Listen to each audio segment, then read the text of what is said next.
ధీరజ్ ప్రేమను చాలా ప్రేమతో ఓదారుస్తూ ఉంటాడు. ఇక ప్రేమ ఇంట్లోకి వెళ్ళి బాధపడుతూ పడుకుంటుంది. అందరూ పడుకున్న తర్వాత శ్రీవల్లికి భాగ్యం ఫోన్ చేస్తుంది. తెల్లవారుజామునే లేచి అన్ని పనులు చేస్తూ అందరినీ గుప్పెట్లో పెట్టుకోవాలి అని వల్లితో భాగ్యం అంటుంది. ఇక కట్ చేస్తే ప్రొద్దున అందరూ లేచేసరికి ఇంట్లో పనులన్నీ చకచకా చేసేసి అందరికీ టీ కాఫీలు శ్రీవల్లి అందిస్తుంది.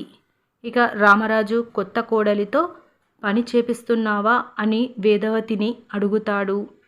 కట్ చేస్తే ఏప్రిల్ 24 ప్రోమోలో పడుకొని ఉన్న ప్రేమ దగ్గరికి ధీరజ్ వెళ్ళి చేతిలో ఉన్న కాఫీ గ్లాసుని ప్రేమ ముక్కు దగ్గర పెడతాడు.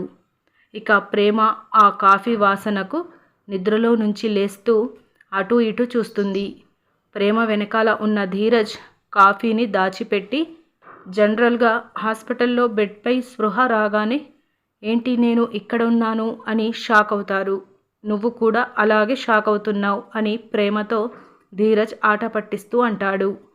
ఇక వెంటనే ప్రేమ ఏహే అది కాదు, ఇక్కడ ఎక్కడో కాఫీ వాసన వస్తుంది అని ప్రేమ ధీరజ్తో చెప్తూ దిక్కులు చూస్తూ ఎక్కడా అని చూస్తున్నాను అని ధీరజ్తో అంటుంది.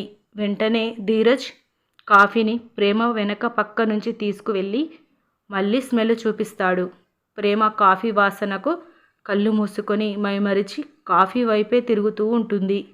ధీరజ్ కాఫీని ప్రేమ ముందు పెడతాడు.